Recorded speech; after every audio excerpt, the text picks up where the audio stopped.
তামিম ইকবাল এবং মাহমুদুল্লাহ রিয়াদ আবারও পাল্লা দিয়ে ব্যাটিং করছেন। দুজনেই একই দলের হয়ে খেলছেন এবারের বিপিএলে। তাই তো এই সুবাদে তাদের দুজনকেই একই ফ্রেমে বন্দী হতে দেখা গিয়েছে।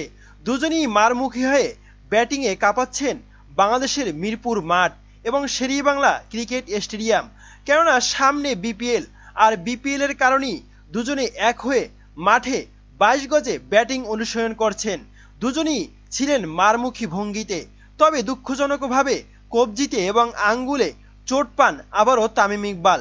ব্যাটিং করার সময় একটা বল তামিম ইকবালের প্যাড ঘেঁষে ব্যাটের কাছে সেই বৃদ্ধাঙ্গুলিতে আবারও আঘাত হানে, আর তাতেই মাটিতে লুটিয়ে পড়েন তামিম ইকবাল।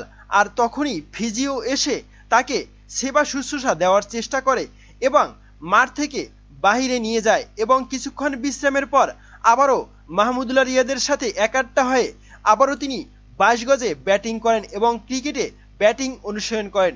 প্রিয় দর্শক, অনেকদিন পর মাহমুদুল্লাহ রিয়াদকে আমরা 22 গজে দেখতে পাচ্ছি এবং বিপিএল এর জন্য প্রস্তুতি সেরে নেওয়ার পালা দেখতে পাচ্ছি।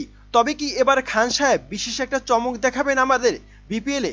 যদিও বাংলাদেশ প্রিমিয়ার লিগে বিপিএলে ফরচুন বরিশাল বর্তমান সময়ে শিরোপার দাবিদার, কারণ কুমিল্লা ভিক্টোরিয়ান্স এবং রংপুর রাইডার্স এবং খুলনা টাইগার্সের চেয়ে অনেকটা এগিয়ে এবং দল সাজগোজ করেছে বাংলাদেশ প্রিমিয়ার লিগের বিপিএলে ফরচুন বরিশাল এবং তামিম ইকবালের নেতৃত্বে খেলবে বরিশাল দল।